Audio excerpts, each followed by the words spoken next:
दोस्तों नमस्कार, मेरा नाम है डॉक्टर के पांडे और आपका इस चैनल पे बहुत बहुत स्वागत है।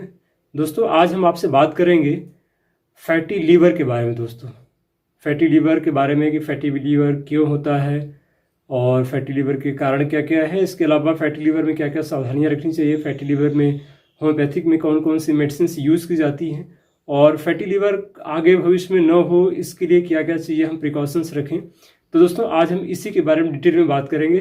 तो आइए दोस्तों शुरू करते हैं। हेल्थ केयर के ऑथेंटिक जानकारी के लिए इस चैनल को सब्सक्राइब करें और बेल आइकन को भी दबाएं ताकि नया अपडेट आपको मिलता रहे। दोस्तों पहले हम ये जान लेते हैं कि फैटी लीवर होता क्या है। दोस्तों फैटी लीवर में क्या होता है कि जैसे फैट आप लोग जानते हैं कि शरीर में अलग अलग जगह पे इकट्ठा होता है, वैसे लीवर में भी एक निश्चित मात्रा होती है कि उतना फैट इकट्ठा रहता है। लेकिन जब ये मात्रा दोस्तों जब ज़्यादा होने लगती है तो हम लोग इसको फैटी लीवर का संज्ञा दे देते हैं या फैटी लीवर कहना शुरू कर देते हैं और इससे तकलीफें होनी शुरू हो जाती है। लीवर का साइज़ बड़ा हो जाता है फैट इकट्ठा होने की वजह से, और स्पेशली अगर ये ट्राइग्लिसराइड्स के रूप में इकट्ठा होता है तो। और फैटी लीवर में लीवर के साइज बढ़ने के साथ साथ में लीवर में सूजन आ जाती है, दर्द होने लगता है और दोस्तों कभी कभी कंडीशन हो जाती है फाइब्रोसिस की तरफ में भी डेवलप हो जाता है अगर ये काफ़ी समय तक पर्सिस्ट कर जाता है तो। और आगे जा कर के ये लिवर सिरोसिस भी डेवलप हो सकता है अगर उसको ट्रीट न किया जाए तो दोस्तों ये सारे इसके आफ्टर इफेक्ट्स हैं। तो फैटी लीवर दो तरह का होता है, एक होता है अल्कोहलिक और एक होता है नॉन अल्कोहलिक। अल्कोहलिक का मतलब ये होता है दोस्तों कि जहाँ पे अल्कोहल लेने की वजह से जब लीवर में फैट इकट्ठा हो जाए तो वहाँ पे हम इसको बोलते हैं अल्कोहलिक। ये उन लोगों को ज़्यादा होता है जो एक्सेस मात्रा में अल्कोहल का सेवन करते हैं, शराब बहुत ज़्यादा पीते हैं। उनको धीरे धीरे करके, शुरू में तो पता नहीं चलता है, धीरे धीरे करके अल्कोहल इकट्ठा होना शुरू हो जाता है उनके लीवर सेल्स में और ये बढ़ते बढ़ते बढ़ते बढ़ते एक दिन फाइब्रोसिस का रूप ले लेता है और फाइब्रोसिस को अगर आगे ठीक न किया जाए तो वो आगे डेवलप हो जाता है लीवर सिरोसिस के तौर पे दोस्तों। सेकेंडली जो दूसरा प्रकार होता है वो होता है नॉन अल्कोहलिक। वो लोग जो कि अल्कोहल तो नहीं लेते हैं लेकिन आप देखेंगे कि वो कहीं ना कहीं से ऑयल का ज़्यादा इस्तेमाल करते हैं, तेल मसाले वाली चीज़ें बहुत ज़्यादा यूज़ करते हैं। और तेल का ज़्यादा यूज़ करने की वजह से जो मार्केट में तेल होता है वो क्या होता है, सैचुरेटेड फैट होता है। सैचुरेटेड फैट फिर जा कर के हमारे लीवर सेल्स में इकट्ठा होना शुरू हो जाता है और कभी कभी हमारे ये जो तोन निकल आती है जिसको बोलिए कि फैट इकट्ठा हो जाता है, बल्कि एब्डोमेन हो जाता है। तो इन सारी कंडीशंस में दोस्तों बेसिकली कारण वही होता है कि फैट का इकट्ठा होना, और फैट चाहे जिस भी माध्यम से जा रहा हो। बड़ी बार क्या होता है कि हम लोग शुगर खाते हैं, शुगर ज़्यादा मात्रा में या खाना बहुत ज़्यादा मात्रा में खाते हैं और वो प्रॉपर मात्रा में उसका मेटाबॉलिज्म नहीं हो पाता है और वो कन्वर्ट हो जाता है हमारे शरीर में फैट के रूप में और फैट हमारे शरीर में इकट्ठा होना शुरू हो जाता है। हम लोग टीवी देखते हैं, कुछ कुछ खाते रहते हैं, तो ये भी एक कारण होता है कि हमारे शरीर में फैट इकट्ठा होना शुरू होता रहता है, पता नहीं चलता है और बाद में जाकर के हमारे शरीर में फैट मोटापे के रूप में भी सामने आता है और लीवर में भी फैट इकट्ठा होना शुरू हो जाता है। तो ये भी एक बड़ा कारण है दोस्तों। इसके अलावा दोस्तों वो लोग जो कि प्रॉपर मात्रा में एक्सरसाइज नहीं करते हैं डेली बेसिस पे, तो उनके अंदर भी फैट इकट्ठा होना शुरू हो जाता है। धीरे धीरे शरीर मोटापा पकड़ता जाता है और मोटापा होते होते फैट का इकट्ठा होना भी शुरू हो जाता है। क्योंकि मोटापे में तो क्या होता है कि हमारी जो एब्डोमेन होता है वहाँ पे फैट इकट्ठा हो जाता है, वसा इकट्ठी हो जाती है, लेकिन उसकी मात्रा जब ज़्यादा होने लगती है तो वो बैक जा करके लीवर में भी इकट्ठा होना शुरू हो जाता है। क्योंकि उसका प्रॉपर मेटाबॉलिज्म नहीं हो पाता, शरीर से बाहर नहीं निकल पाता, ना हम एक्सरसाइज करते हैं ना कुछ करते हैं, तो जो फैट को गल करके बाहर निकल जाना चाहिए पसीने के माध्यम से या बाथरूम के माध्यम से, वो नहीं हो पाता है और इकट्ठा होना शुरू हो जाता है। इसीलिए हमारा मोटापा भी होना शुरू हो जाता है और मोटापे के साथ साथ में जो हमारे लीवर में इकट्ठा होना शुरू हो जाता है फैट का, और फैटी लीवर बाद में चलकर डेवलप हो जाता है। तो ये भी एक बड़ा कारण है दोस्तों एक्सरसाइज का न करना। ऐसे लोगों को जिनको बहुत सारी मेडिसिन लेनी पड़ती है, आइदर वो शुगर की मेडिसिन खा रहे हैं, वो एलोपैथिक मेडिसिन लेते हैं कोलेस्ट्रॉल के लिए, या उनका बीपी बढ़ा रहता है, तो मेडिसिन लेने की वजह से भी दोस्तों हमारे शरीर में फैट इकट्ठा होना शुरू हो जाता है। ये भी एक बड़ा कारण बनता है हमारे शरीर में लीवर में फैट इकट्ठा होने के लिए, फैटी लीवर के लिए दोस्तों ये सारी बातें हुई हैं हमारे शरीर में कि किस तरह से फैट इकट्ठा होता है या फैटी लीवर होता है, क्या क्या मेन कारण है मुख्य। इसके अलावा दोस्तों हम बात करें तो हम कैसे इन चीज़ों से बच सकते हैं, तो उसके लिए हमको प्रॉपर अपनी डाइट पे ध्यान देना है कि हम जो कुछ खा रहे हैं उसमें अल्कोहल की मात्रा ना हो, पहली बात, अगर अल्कोहलिक फैटी लीवर है तो। और नॉन एल्कोहलिक है तो हम ऑयली चीज़ों का कम से कम सेवन करें, तेल मसाले वाली चीज़ें कम से कम खाएं। और अगर बचना है तो, अगर हो गया है तो भी इन चीज़ों का सेवन बंद कर देना चाहिए। बाहर की चीज़ें, सैचुरेटेड फैट का स्पेशली बंद कर देना चाहिए। बाहर की जितनी भी चीज़ें होती हैं सब में कहीं से फैट होता है। खाने में शुगर की मात्रा बहुत ज़्यादा ना लें।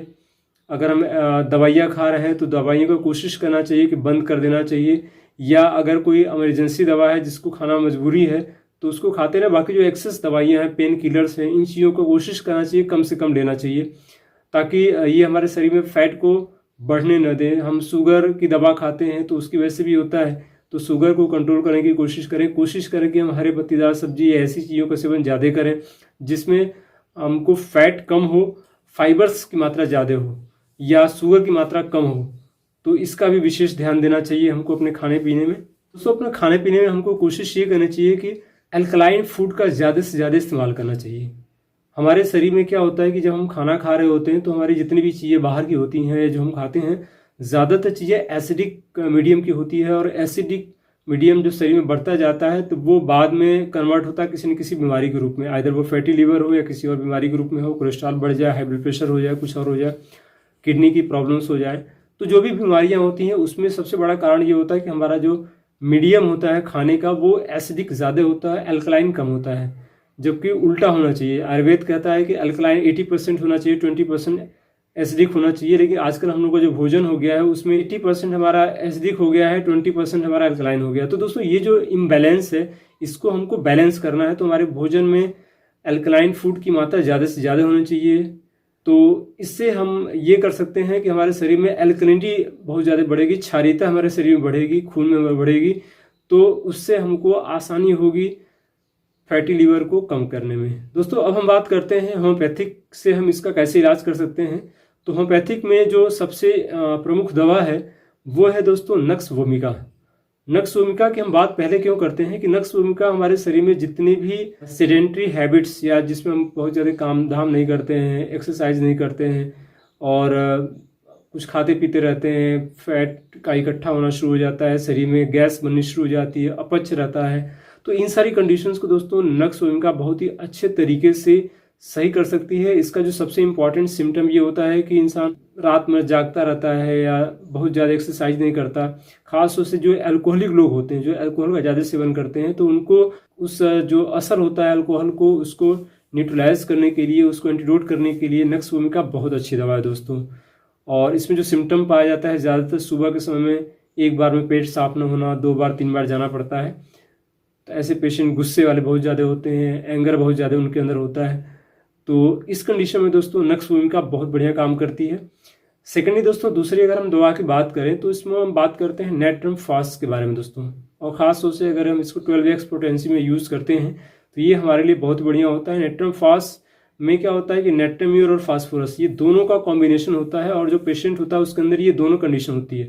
मैं आपसे बात करूँ दोस्तों तो नेट्रम फास्ट को ज़्यादातर हम लोग बात करते हैं जॉन्डिस के केस में दोस्तों, पीलिया के केस में ज़्यादा इस्तेमाल किया जाता है, और ये भी संबंधित होता है कहीं ना कहीं से हमारे शरीर में लीवर से। तो लीवर फैटी हो तो उस कंडीशन में नेट्रम फास्ट अच्छा काम करता है। इसके अलावा दोस्तों हम बात करें जो स्पेसिफिक मेडिसिन है वो है चेरिडोनियम मेजस और चियोनेंथस। दोस्तों, ये जो 2 दवाएं हैं, चेरिडोनियम मेजस और चियोनेंथस, ये दोनों मदर टिंचर फॉर्म में लेने पे शरीर में जितना भी फैट इकट्ठा होता है स्पेशली लीवर में दोस्तों, तो उसको ये धीरे धीरे करके शरीर से बाहर करना शुरू कर देती हैं ये दोनों दवाएं। इसको मदर टिंचर में यूज़ किया जाता है, और इसमें जो सिम्टम्स मिलते हैं कि लीवर का साइज बड़ा हो जाता है, फैट इकट्ठा हो जाता है, और लीवर की जगह पे दर्द होना शुरू हो जाता है। इवन जो राइट स्कैपुलर रीजन होता है, या इसको बोलिए कि राइट स्कैपुलर जो ट्रायंगल होता है, वहाँ पे दर्द होना शुरू होता है दोस्तों। वो पीछे की तरफ भी होता है, पीछे राइट स्कैपुला में, और दर्द भी होता है आगे की तरफ भी दोस्तों, चुभन की तरह दर्द होता है, पेट में गैस बनना, ये सारी कंडीशन होती है।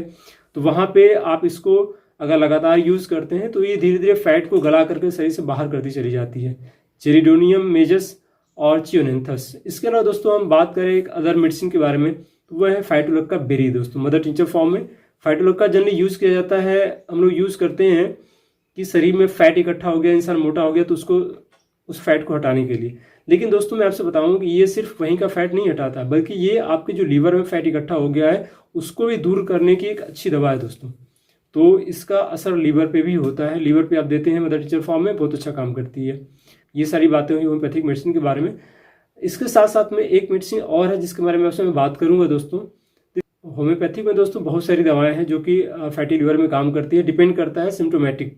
देखिए मैंने आपसे वो सारी दवाएं बात करी, उन सारी दवाओं के बारे में बात की आपसे मैंने जिनका उपयोग ज़्यादातर किया जाता है। तो उसमें एक दवा आती है दोस्तों फास्फोरस।